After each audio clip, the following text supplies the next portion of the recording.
Hello, good morning.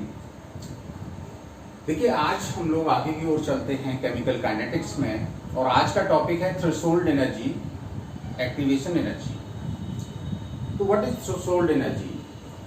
आपने पहले collision theory के बारे में पढ़ा होगा कि कोई भी रिएक्शन होने के लिए क्या होता है कि रिएक्टेंट मॉलिक्यूल्स आपस में कोलाइड करते हैं, आपस में टकराते हैं एक दूसरे से, और उसके टकराने के बाद कुछ मॉलिक्यूल्स जिनके पास एक सफिशिएंट अमाउंट ऑफ एनर्जी होती है वो प्रोडक्ट में चेंज हो जाते हैं। जितने मॉलिक्यूल्स आपस में कोलाइड करते हैं वो सारे के सारे प्रोडक्ट में चेंज नहीं होते हैं, बल्कि उनमें से कुछ मॉलिक्यूल जिनके पास एक सफिशिएंट अमाउंट होता है एनर्जी का, वो प्रोडक्ट में चेंज हो सकते हैं। तो जितने मॉलिक्यूल आपस में कोलाइड होकर प्रोडक्ट में चेंज होते हैं उन कोलिजन्स को कहा जाता है इफेक्टिव कोलिजन्स। क्या कहा जाता है? Effective collisions. तो इफेक्टिव कोलिजन होने के लिए रिएक्टेंट मॉलिक्यूल्स के पास एक पर्टिकुलर अमाउंट ऑफ एनर्जी होना आवश्यक है। जैसे आप ऐसे समझ लीजिए कि आप 12th क्लास का पास आउट तब कर पाएंगे जब आपको हर सब्जेक्ट में 33% का मार्क्स बैरियर पार करना होगा। अगर आप 33% मार्क्स का बैरियर जो बच्चे पार कर जाएंगे वो फाइनली पास आउट कर जाएंगे, लेकिन जो उस बैरियर को पार नहीं कर पाएंगे 33% के बैरियर को, वो पास आउट नहीं होंगे। तो ऐसे ही किसी भी रिएक्शन को होने के लिए क्या होता है कि मॉलिक्यूल्स का पहले आपस में टक्करें होती हैं, आपस में कोलिजन्स होते हैं, और उन कोलिजन्स के बाद केवल कुछ मॉलिक्यूल या कुछ परसेंटेज मॉलिक्यूल्स का, रिएक्टिंग मॉलिक्यूल्स का प्रोडक्ट में बदलता है। और कौन सा मॉलिक्यूल, कौन से रिएक्टिंग मॉलिक्यूल बदलते हैं? जिनके पास एक energy, definite amount of energy होती है। अब वो डेफिनेट अमाउंट ऑफ एनर्जी कहलाती है थ्रेशोल्ड एनर्जी। तो देखिए, इसको हम एक ग्राफ से समझते हैं।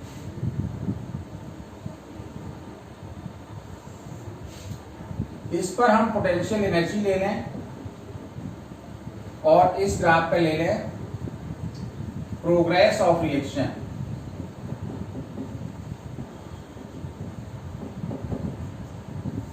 ये किसी भी रिएक्शन का रिएक्शन प्रोफाइल है, वो पाथ है जिसके थ्रू कोई रिएक्शन कंप्लीट होती है।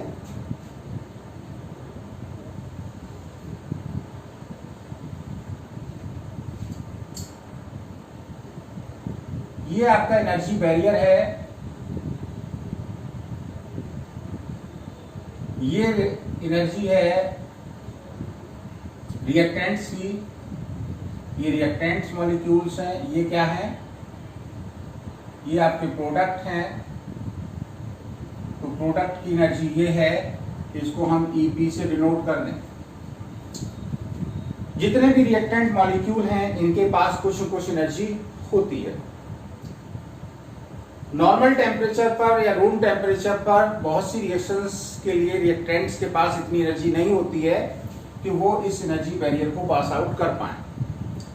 तो क्या करना पड़ता है? आपको बाहर से हीट एनर्जी या आपको लाइट एनर्जी देनी पड़ती है, और जब आप वो एनर्जी देते हैं तो मॉलिक्यूल्स जिनके पास इतनी एनर्जी हो जाती है,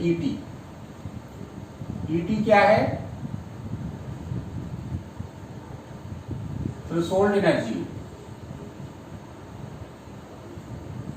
तो ये थ्रेशोल्ड एनर्जी के बराबर जिन मॉलिक्यूल्स के पास एनर्जी हो जाती है वो इस एनर्जी बैरियर को पास आउट कर जाते हैं और प्रोडक्ट में चेंज हो जाते हैं। तो किसी रिएक्टेंट को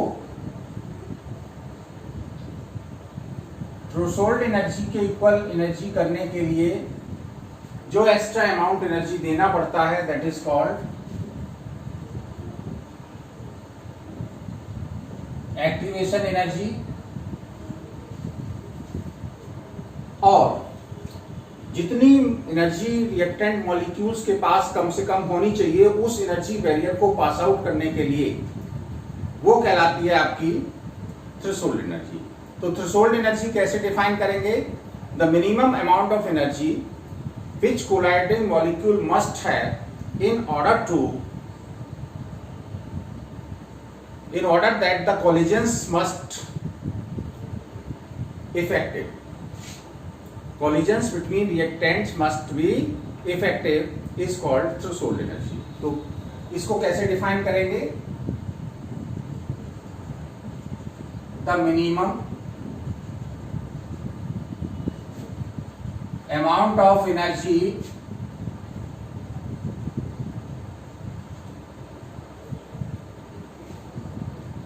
which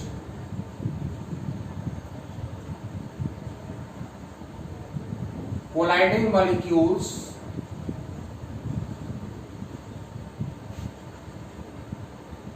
must have so that their collisions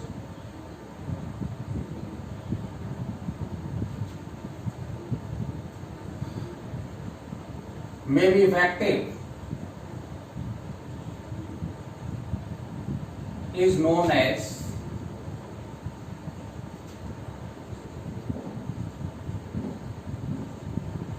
threshold energy.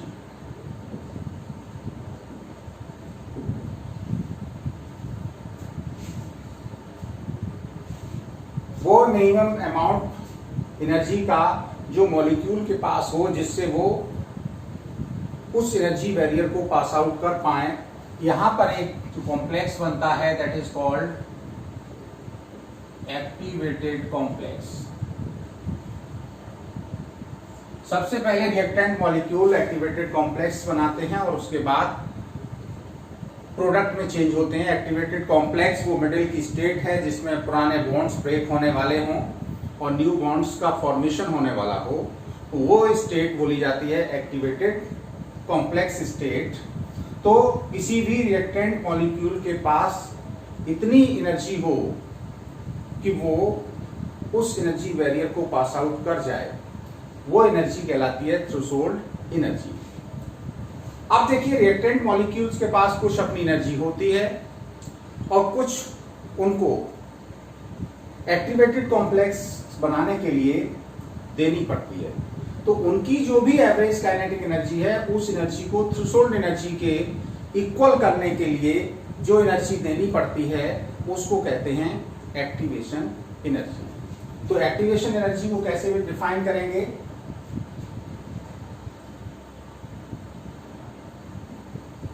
The minimum extra amount of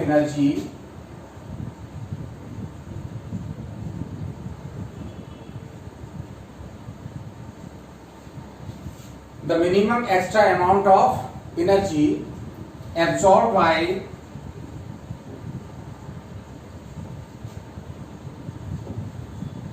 reactant molecules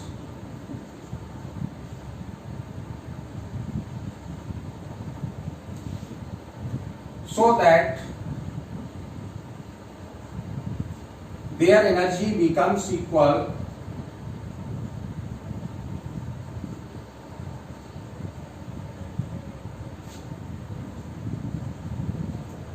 to the threshold energy. Threshold energy is called activation energy.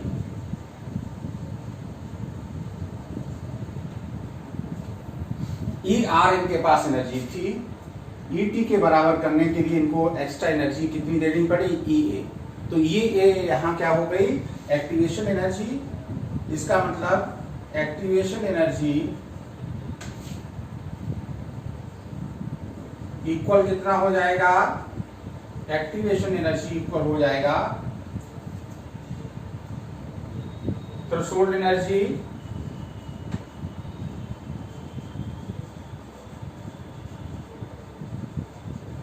Minus average kinetic energy of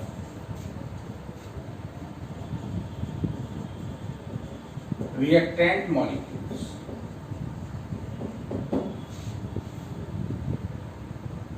तो जितना ये आपने और extra energy दिया वो क्या है, activation energy है।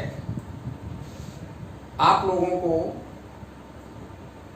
के पास अपनी कुछ नॉलेज है, आप बुक्स के द्वारा या टीचर्स के द्वारा कुछ और नॉलेज गेन करके इतनी नॉलेज पा लें कि आप उस बैरियर को, एग्जाम रूपी बैरियर को पास आउट कर पाएं। तो हम लोग एक्टिवेशन एनर्जी दे रहे हैं या बुक्स के द्वारा आपको एक्टिवेशन एनर्जी मिल रही है। अब देखिए इन रिएक्टेंट्स और प्रोडक्ट्स की एनर्जी में जो डिफरेंस है that is called delta H. अगर प्रोडक्ट्स की एनर्जी रिएक्टेंट की एनर्जी से कम होगी तो हीट इवॉल्व होगी या एनर्जी इवॉल्व होगी।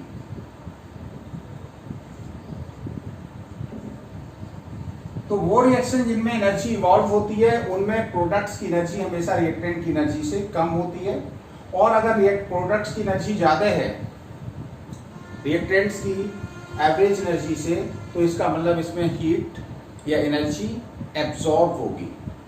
तो इस तरह से हम ये भी पता कर सकते हैं रिएक्शन प्रोफाइल से कि एनर्जी एब्जॉर्ब हुई या इवॉल्व हुई। तो ये है आपका एक्टिवेशन एनर्जी और थ्रेशोल्ड एनर्जी। इस एनर्जी का बहुत इंपॉर्टेंट रोल है आपके रिएक्शन की मैकेनिज्म को समझने में कि कोई भी रिएक्शन कब आगे प्रोसीड होगी। तो इसको जल्दी से नोट करिए।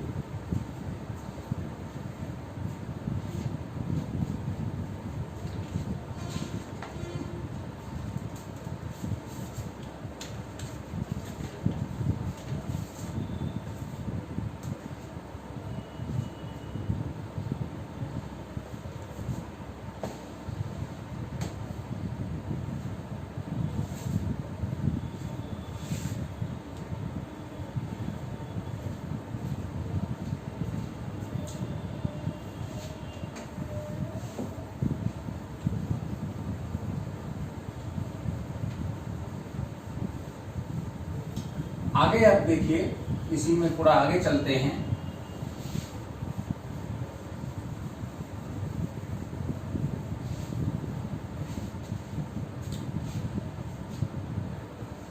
Temperature coefficient.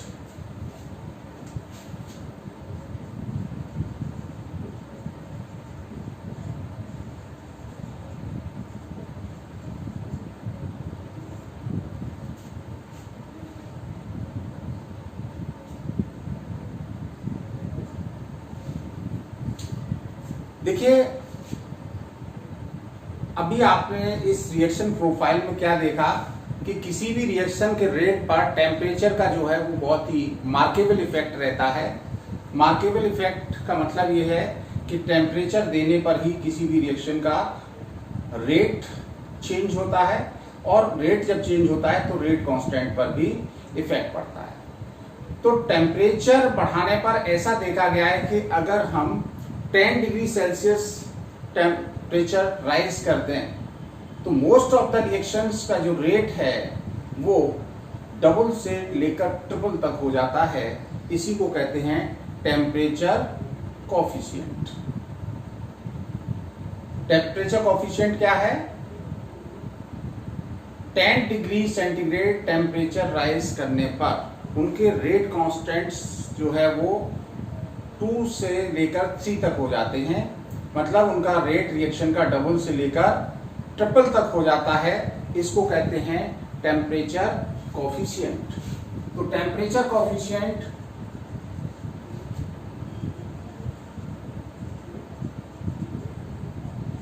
इक्वल होता है रेट कांस्टेंट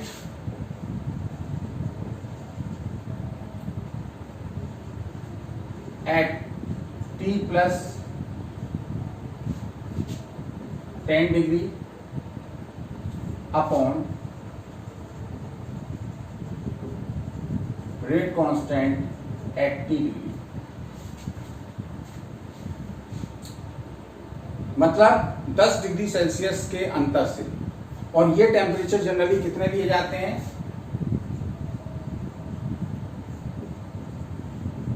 ऐसा देखा गया है कि 298 केल्विन, मतलब 35 degree C, 25 degree C. 25 degree C से अगर 35 डिग्री सी टेम्परेचर हम कर दें तो रिएक्शंस का रेट डबल से लेकर ट्रिपल तक हो जाता है। तो इसलिए for most of the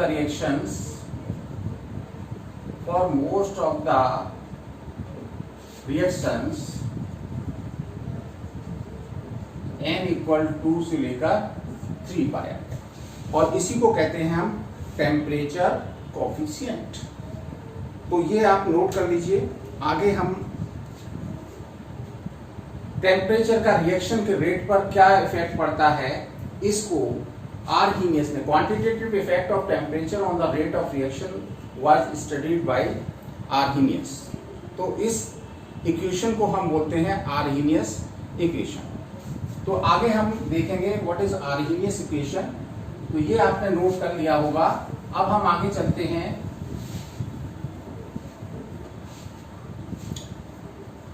effect of temperature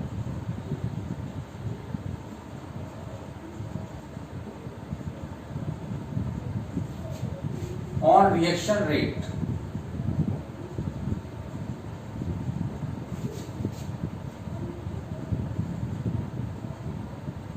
Arrhenius equation.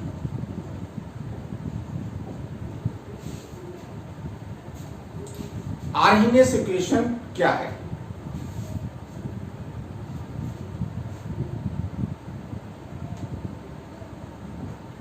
जैसा भी हमने आपको बताया था, किसी रिएक्शन के रेट पर टेम्परेचर का क्या इफेक्ट पड़ता है,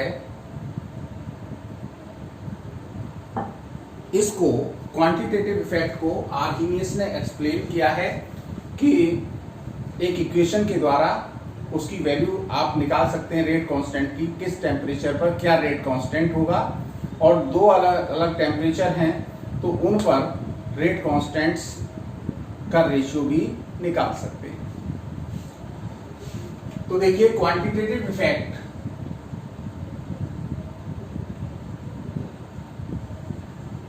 of temperature on rate of reaction was studied by Arrhenius.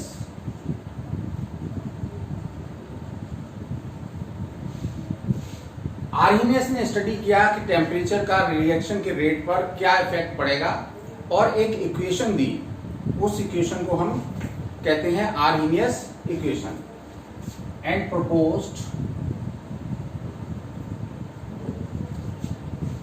equation known as Arrhenius equation. This equation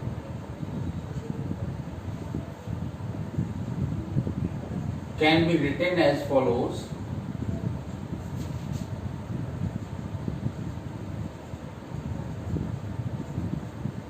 K equal है A इंटू ई पे power minus E A upon R T. K यहाँ rate constant है, A क्या है, ये भी constant है। इसको हम फ्रीक्वेंसी फैक्टर बोलते हैं कि कितने रिएक्टेंट मॉलिक्यूल्स आपस में कोलाइड कर रहे हैं पर सेकंड पर लीटर। तो A is the frequency of binary collision of reactants molecules पर सेकंड पर लीटर। एक सेकंड में 1 लीटर आपका जो रिएक्टिंग मिक्सचर है उसमें कितने रिएक्टिंग मॉलिक्यूल्स आपस में कोलाइड कर रहे हैं। तो लिख लीजिए यहाँ A क्या है, where A frequency factor,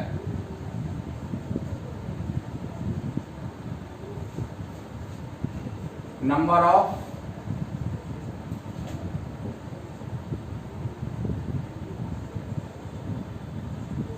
reactant molecules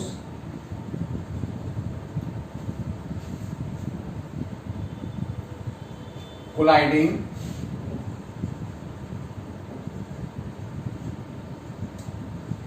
with each other, कितने मॉलिक्यूल्स, रिएक्टिंग मॉलिक्यूल्स आपस में कोलाइड कर रहे हैं जिससे आपका वो इफेक्टिव कोलिजन हो सके। ठीक है ना। और इसको लिख सकते हैं फ्रीक्वेंसी ऑफ रिएक्टिंग molecules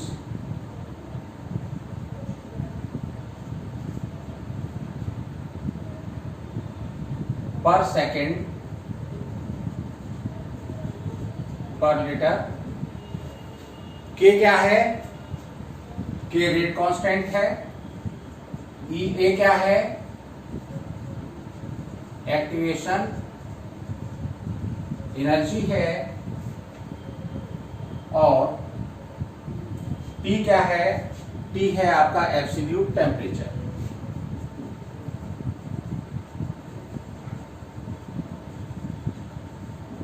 अब इस इक्वेशन 1 का हम लॉगरिथम ले लें, टेकिंग लॉग ऑफ इक्वेशन 1, तो ये आ जाएगा, इक्वेशन क्या आ जाएगा? लॉग बेस ई के इक्वल क्या आ जाएगा? Log A minus E A upon R T. Base ई को अगर हम बेस 10 में बदलेंगे तो ये हो जाएगा 2.303 लॉग के base 10 equal minus E A upon R T पहले लिख लो प्लस 2.303 लॉग ए। 2.303 से अगर हम इसको डिवाइड कर दें तो क्या आ जाएगा? लॉग के equal minus E A upon 2.303 R T plus log A. This is equation second. तो ये आपकी एक आरएनएस इक्वेशन आ गई। इससे हम रेट कांस्टेंट के निकाल सकते हैं या एक्टिवेशन एनर्जी ए को कैलकुलेट कर सकते हैं। लेकिन अगर मान लीजिए दो डिफरेंट टेम्परेचर हैं T1 और T2, उन पर रेट कांस्टेंट दे रखे हैं, तो हम उस कंडीशन में एक्टिवेशन एनर्जी का कैलकुलेशन कैसे करेंगे? तो देखिए, if K1 and K2 are rate constants at temperature T1 and T2, तो आप देखिए दो इक्वेशन इसमें बन जाएंगी। लॉग K1 इक्वल क्या आ जाएगा?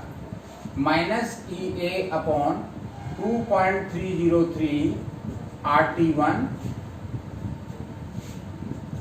Plus log A equation third, and log K2 equal आ जाएगी minus E A upon 2.303 RT2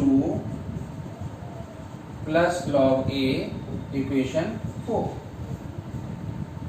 equation third को 4 में से माइनस कर दें, सबट्रैक्टिंग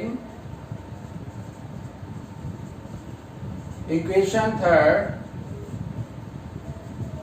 फ्रॉम इक्वेशन 4, तो क्या आ जाएगा? Log K2 minus log K1। इसमें से ये घटाएंगे तो ये वैल्यू पॉजिटिव हो जाएगी, तो ये क्या आ जाएगा? माइनस ये लॉग ए कैंसिल हो जाएगा, तो minus E A upon 2.303 are